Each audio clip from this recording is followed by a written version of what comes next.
Salutations, salivating soda drinkers, automatic here for Automatic Games. Thanks for joining me for this hybrid episode, both a Season 2 recap and, potentially, a final look at Delta Squad. Over the course of Season 2, XCOM personnel have experienced some severe ups and downs. Advent nearly completed the Avatar project, but we imposed upon them some serious setbacks. As it stands, the Avenger has set down in an undisclosed location. There in the distance, you can see the remnants of an old world city. A ghostly reminder that we are at the epicenter of total war. Our combat personnel is not on shore leave, but then again, they're not necessarily at general quarters either. In fact, they've all been told to stand down, with the exception of Charlie's squad, who are preparing to assault the Advent Forge. As to everybody else, they are enjoying some much-needed rest and relaxation. And I want to talk about some notable moments throughout the course of Season 2. And the first one that comes to mind is the first episode. And it was in that episode that the Avenger was downed by an enemy UFO deploying an EMP-like device. And subsequently, the Avenger had to repel boarders in the form of an Advent massed ground assault. Charlie's squad was deployed, among others, to do just that, and they did repel the assault. Not without taking a casualty in the form of a very controversial squad leader. That's right, Corky fell, and CJ had to replace him, and I think he did so exceptionally. And perhaps irony plays into it when you consider that Charlie's squad defended the Avenger when it was downed, but it also infiltrated 2 downed UFOs throughout the course of the second season. And it did so, exceptionally. And, let's trying to think. Another notable moment would be the infiltration by Bravo Squad of Dr. Fallon's derelict lab. And it was in that mission where we first encountered the Viper King. And the Viper King would show itself again, but ultimately it would be put down by Alpha Squad in a mission where Alpha Squad was expected to assassinate a propaganda minister named Colonel Who. Well, they did that, but as mentioned, they also took down the Viper King. And it occurs to me that they are the same squad that took down the Berserker Queen later during an Advent retaliation strike. And so I guess Alpha Squad has kind of earned the title of being the unique alien hunters.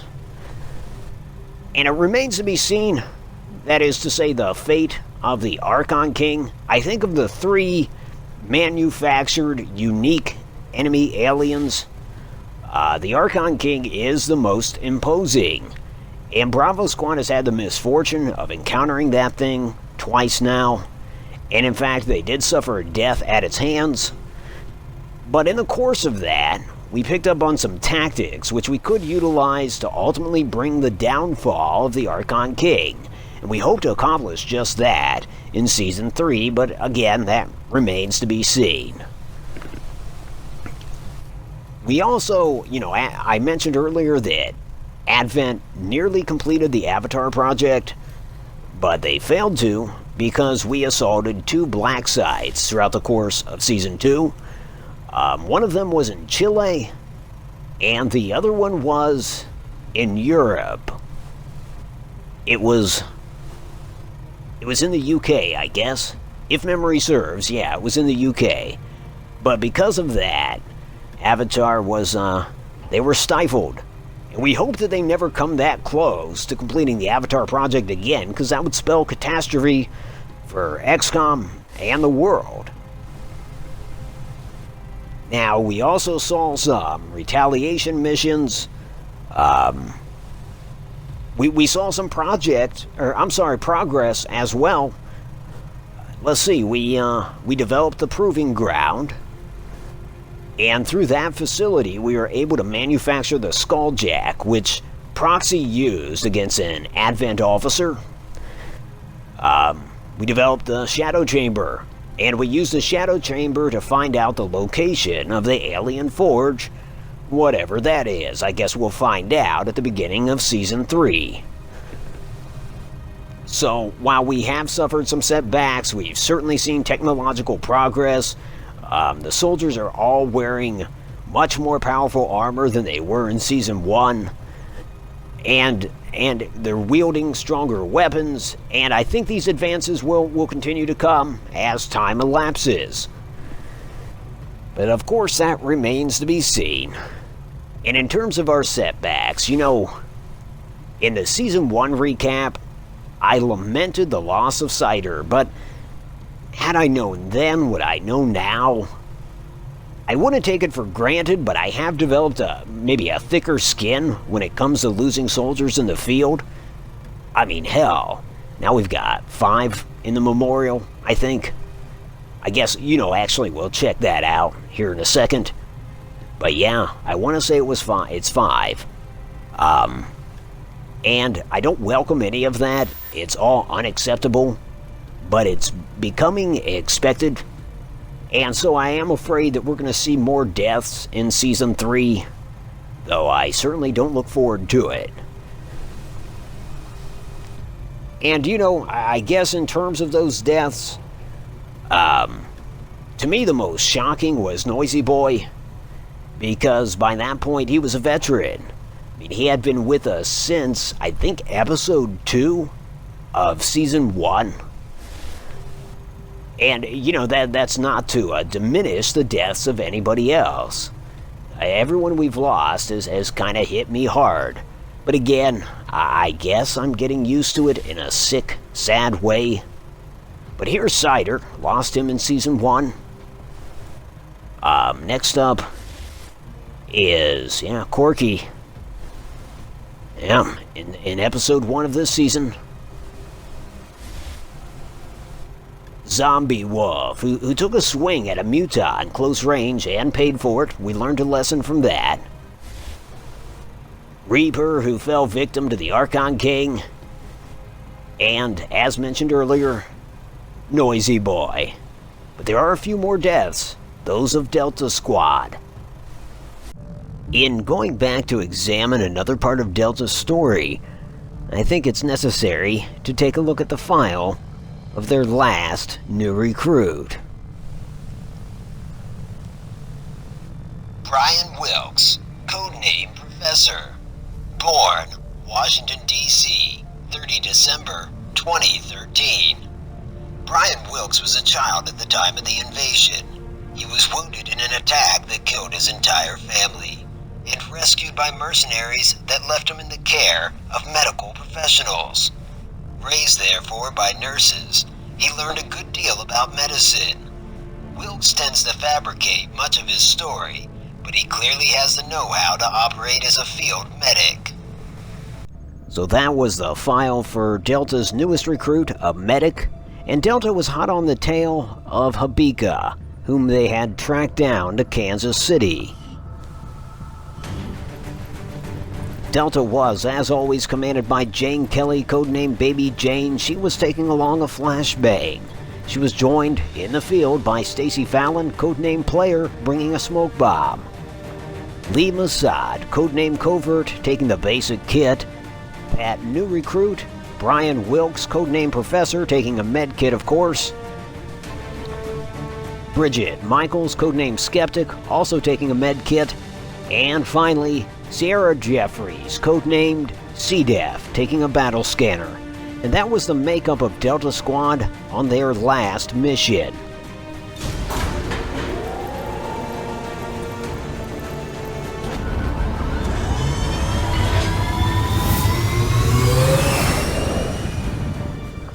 Sky Ranger deployed. In position for deployment. Copy that, Firebrand. Begin your descent. The spokesman has sent word of an alien collaborator moving through this area in an Advent transport. Apparently the loss of this individual would be a serious blow to the aliens, so we're moving in to take care of him. Locate the transport vehicle and neutralize the VIP, along with any hostile resistance. They'd prefer we bring the target in alive, but use whatever means necessary.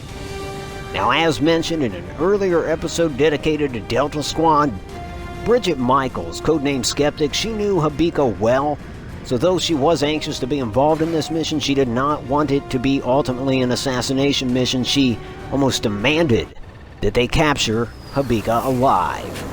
Before you know it, Delta Squad was boots on the ground. Once on the streets of Kansas City, Jane Kelly's plan took effect. And the plan was this. Squad leader and Skeptic would break off on their own. They would maintain concealment and move forward until they had eyes on the motorcade. In the meantime, the rest of the squad, under command of Player, would break off to the left, ultimately attempting to find a perch atop a building overlooking the motorcade, from which they would lash out, in effect causing a demonstration to attract attention of the Advent bodyguards. Moving. Once Advent had moved on their position, Jane Kelly and Skeptic would close in, still concealed, incapacitate Habika Gamete, and detain her. After which point, the squad would reunite and move toward extraction. But sometimes the mission doesn't go according to plan, and these two Vipers that were in that checkpoint, they threw a wrench in the entire thing. As you can see, they came out for air, and in effect, they blocked the progress of both Jane Kelly and Skeptic. So these two kind of had to lay low until those Vipers proceeded out of the way. Scanning. They were so close to the Vipers that they couldn't even communicate to Player that they were in trouble. Moving on target location. So unawares, Player continues to lead the remainder of the squad toward the rooftop from which she would take position. So Player keeps moving. Next up is Covert, Let's do this. the new recruit, the combat medic known as Professor, and finally, C-Def, also known as Short Shorts.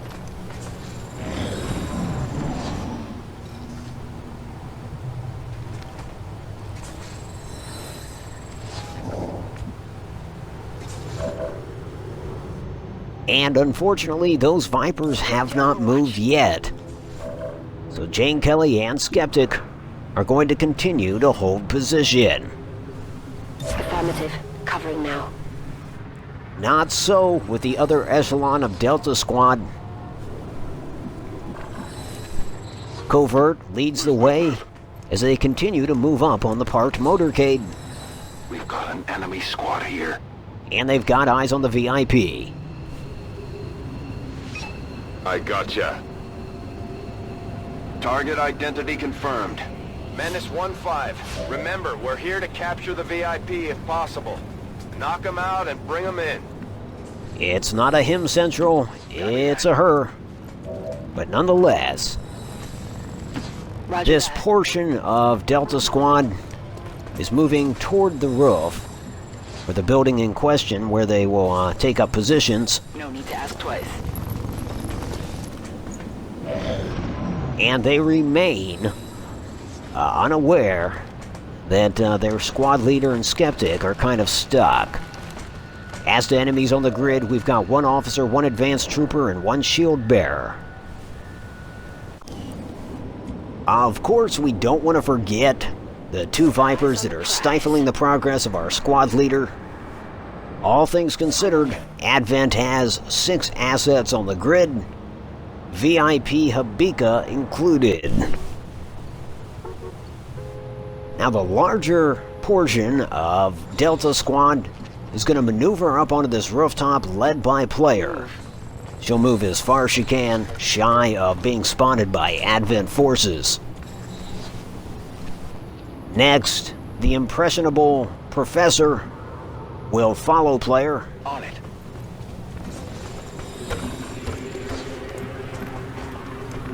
C-Def will join the Professor. In fact, she'll settle in just behind him. And finally, Covert will move up he's going to take position just next to the player. And everyone on this roof has a good line of sight on Habika and her bodyguards. Menace 1-5, be advised, hostile interceptors are inbound on your current position. Firebrand has a limited window to provide extraction. Moving to With the Overwatch. exception of Covert, Delta Squad is going to go into Overwatch. On Overwatch. As the Covert, he's going to go loud. While Skeptic shows concern for the well-being of Habika, Covert does not share these sentiments. Hence why he is about to lob a grenade in her direction.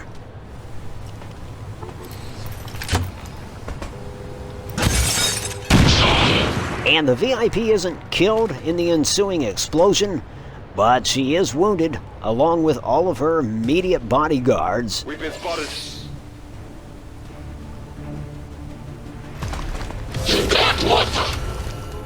Advent spreads out, compelling Delta Squad to open fire. C-Def takes the first shot, lining up on the officer, and she scores a hit. Player fires at and hits the shield bearer. It hit the plate!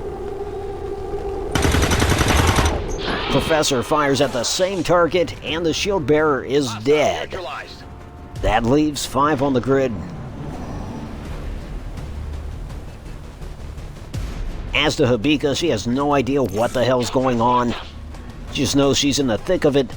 The officer aims at, fires at C-Def, and damn, he scores a hit. She is wounded.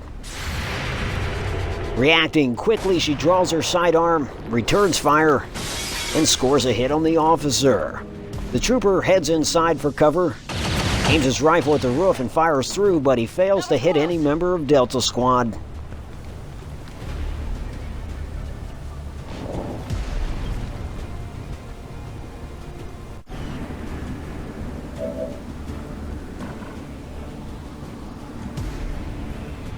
Okay, so the professor is going to tend to C-Def's wounds.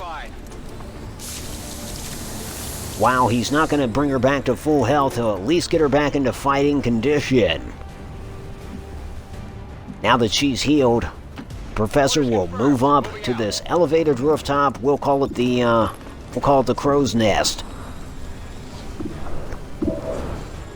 C-Def, she's going to utilize lightning hands and fire again at that officer. And she puts him down, By the numbers. reaping vengeance. So seeing as that was lightning hands, she still has a move. She's going to move up to the crow's nest as well. Copy that. As the player, she will do the same. And once up there, she'll go into Overwatch. Scanning. Covert's going to move up as well, but he's got something else in store. Problem, boss. You see, from this elevated position, they can tell that Jane Kelly and Skeptic are in a bit of a pinch. And they can tell that they cannot move forward at all.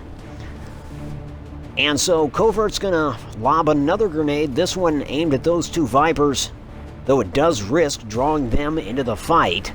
At least this will compel them to maneuver and perhaps open up a path for both Baby Jane and Skeptic. Fire in the hole! So, fire in the hole.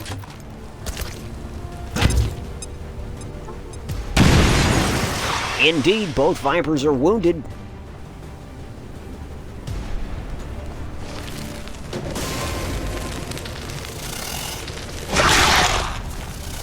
And of course, they can't help but move toward the sound of the firing. As to Jane Kelly, she's going to go ahead and come out of concealment. She'll tell Skeptic to go ahead and strike at that nearest Viper. Skeptic obliges and puts down one of the Vipers. Target down. Jane Kelly is going to attempt to replicate those results. See me. And she does. That leaves 2 on the grid, Habika and 1 trooper. one badly wounded trooper.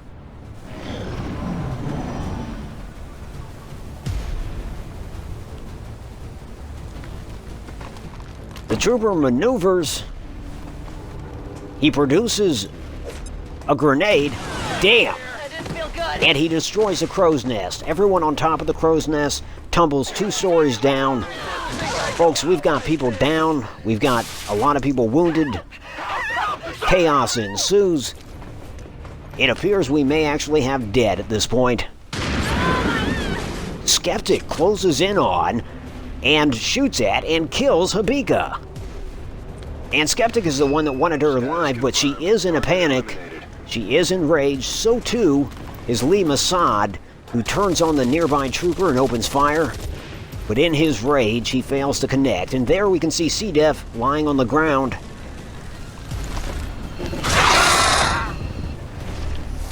More Advent forces close in from the parking lot across the street. We can also see that the professor is down. And even more Advent reinforcements are inbound by air. Transport inbound on your current position. This is no good, folks. Despite having taken a fall, player still has her wits about her, but she's in no shape to take on a half-dozen Advent reinforcements.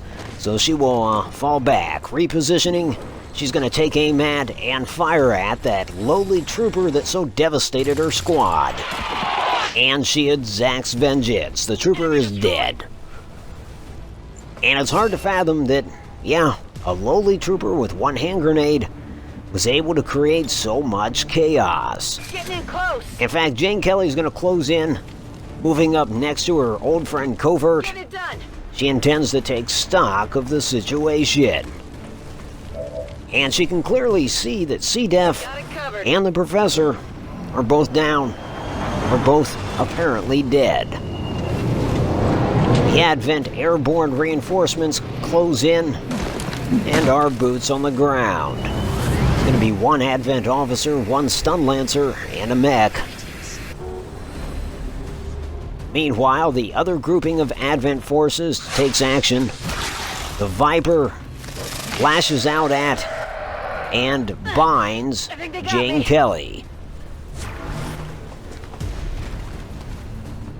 The shield bearer, he goes ahead and buffs the rest of his allies as if they need it.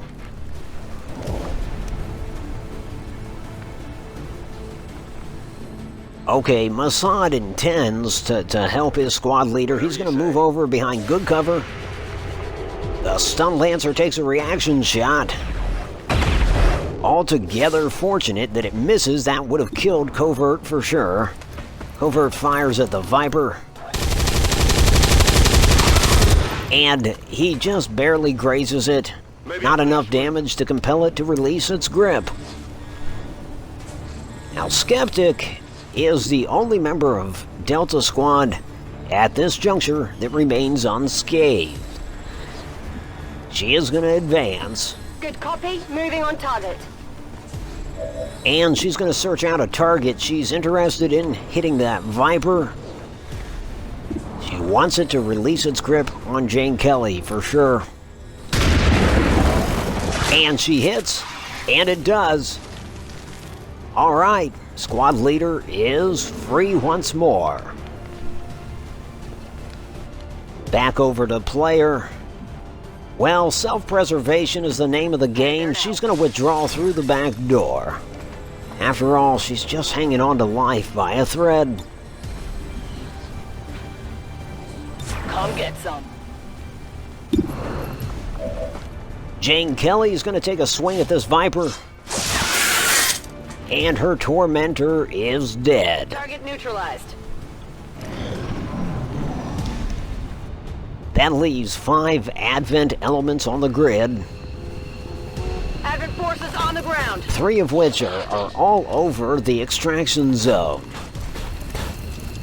Of course, that just causes all kinds of problems for Delta's withdrawal. A stun lancer closes in on, swings at, and misses Jane Kelly. The shield bearer moves up and goes into Overwatch.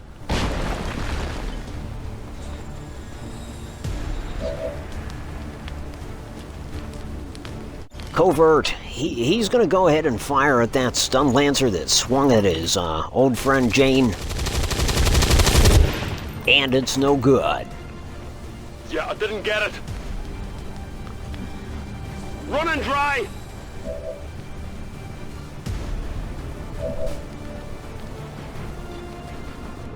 Jane Kelly's going to get the hell out of there. Actually, she's going to withdraw, move over. She's going to move over by Covert. And she too will take a shot. No joy. Shot wide. Needless to say, I would imagine she and Covert exchange glances at this point, expressing the futility of their current situation. Something has to give. Orders confirmed. Skeptic moves up to this luxury vehicle. The shield bearer fires at her and scores devastating damage. Fortunately for her, she's still on her feet, but she's barely clinging on to life, which forces her to go ahead and heal herself.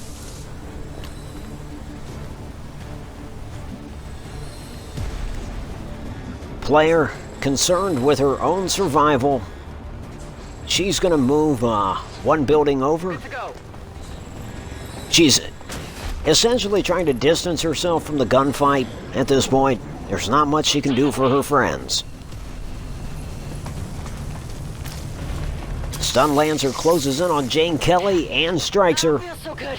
inflicting more damage and stunning her in the process.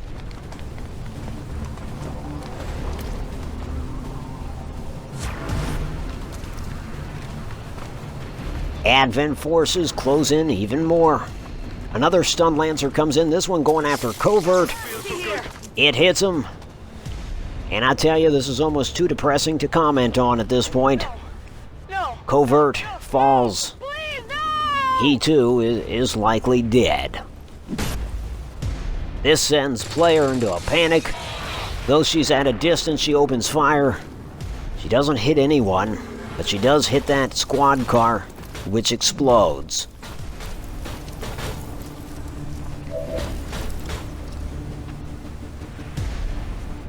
Now, despite being stunned, Jane Kelly clearly recognizes that her friend, her longtime friend Covert, is bleeding out on the ground. Well, actually he's past bleeding out, he's gone. On high-speed approach. Your window for extraction is closing. She is quickly coming to grips with the gravity of the situation, that she is a participant, perhaps even an orchestrator of Delta's last stand. She's going to move on the shield bearer and take a swing at it. And she hits, but the shield bearer remains on its feet. Heavy armor. As to Skeptic, she's weighing out her options. She could certainly make a play for extraction. She could find good cover there, but nonetheless, she is concerned over the well-being of her squad leader. She could also move up to her aid, Okay. and so she does that. This compels the Advent captain to open fire on her. He scores a hit. This is the second severe injury that Skeptic has taken. She is again down to 1 health, and this gives her pause. Does she fall back? Instead of firing at that shield bearer, does she go for good cover? Or does she suck it up, risk her life, and take the shot? She's going to take the shot, folks. And it's good. She puts down the shield bearer. Kill confirmed. On reserves. Jane Kelly certainly cannot believe that Skeptic chose to do that, rather than attempting to save herself. Meanwhile, the Advent captain orders his Stun Lancer in. The Stun Lancer closes in, swings at, and misses Jane Kelly. That captain is just behind cover, cowardly barking orders. This time to the other stun lancer who also closes in on Jane Kelly, also swings and also misses. She may not feel it, but Jane Kelly is one lucky squad leader. As to the mech, it leaps onto the roof, I think, of the nightclub where player has sought refuge.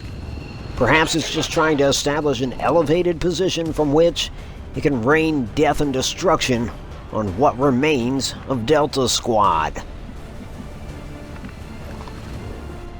But you know, player is a hacker, and she feels that she could shut that mech down, or she could take control of it. That would tip the balance in the favor of her compatriots. She could guarantee them a way out. But this would compromise her capability of getting to extraction. But you know, these people are all about selfless moves. Indeed, she's going to head upstairs.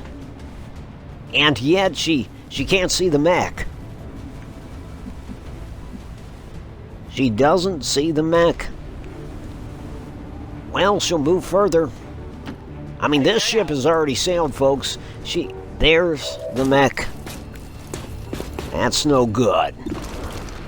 Okay, as a Skeptic, she could run, but she's not going to. She's going to fire at that stun lancer, and it's good. That point-blank attack kills the stun lancer. Weapons empty. Can't engage. Jane Kelly tells Skeptic to get the hell out of here as she fires at the other stun lancer and kills it. Hostile terminated.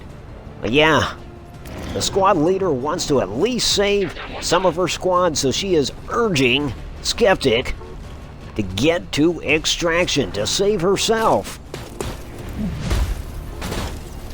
Curiously, the mech heads downstairs in the nightclub rather than firing at player. Perhaps it knows that player is already doomed, just by nature of her missing her opportunity to extract. And it's true, she cannot get to extraction at this point. Seeing an opportunity to extract, Skeptic heeds the advice of her squad leader and moves for the extraction zone. The Advent captain lines up a shot on her. He fires, but Skeptic narrowly avoids getting killed. She gets to the extraction zone. A line is lowered, and Skeptic is away. Now, player's not going to be able to enjoy the euphoria that might accompany extraction at this point. Instead, she's contemplating going deeper into Kansas City and blending in among the general population. But the problem with that is, if Jane Kelly thinks that player is alive, then Kelly is of the mind that she will remain in the field until every living element of Delta Squad is away. And seeing as player can't get there, this leads to a tragic conclusion. Jane Kelly's not going to escape. Instead, she's going to use this turn to attack that cowardly officer, which she does, and she cuts him down. But in the process, she damns herself to remain stranded in Kansas City. Move! And player, she decides to follow her instinct, and she heads deeper into the city.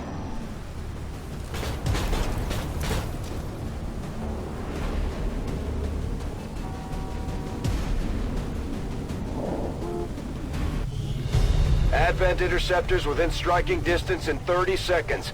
Firebrand, clear the area. Status confirmed. Mission accomplished. And so that's it. That's what happened to the Delta Squad. What did happen to Delta Squad? That will surely be a question posed to Skeptic during her debriefing. And how can she accurately answer? Does she even know what happened to player? I guess it's possible. that she saw the bodies of C-Def and Professor. But it's also altogether possible that she did not. She did see the roof collapse, but that may have been it. It is likely that she saw Covert fall. But still, does she know that he was dead or just unconscious?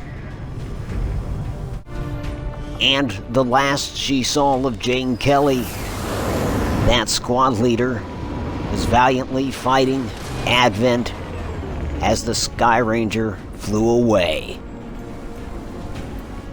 And so it's doubtful that Skeptic can answer those questions, and they won't just be asked during her debriefing. Take Manzer, for instance. It was his significant other, Player, that was left behind back there. And so he will ask, and other squads will ask. And in fact, Skeptic will spend many nights asking herself the same. And going back to Manzer, his file says that he's tormented by something in the past and he often drinks alone as a result, and he does not confide. And now you, the viewer, know precisely what that thing is that haunts him. It's the loss of Player. And who knows if he'll ever find the answers? Who knows if Skeptic will ever find the answers? Oh, Commander. I guess they may come in time, but they may not. But outside the scope of story's sake or RPG elements, you and I do know exactly what happened to Delta Squad. And, you know, I guess as to those two that were left behind, we may find out what happened to them, and we may not. I guess my only advice would be stay tuned. Suffice to say, there was no shortage of heroics in Delta Squad's final mission. A lot of selfless acts, a lot of sacrifice. I guess all that business is going to haunt Skeptic for some time to come. Anyways, Season 3 will be up in a couple days. This is Automatic for Automatic Games. I appreciate you watching. If you like this, and if you are subscribed, I will talk to you soon, friends.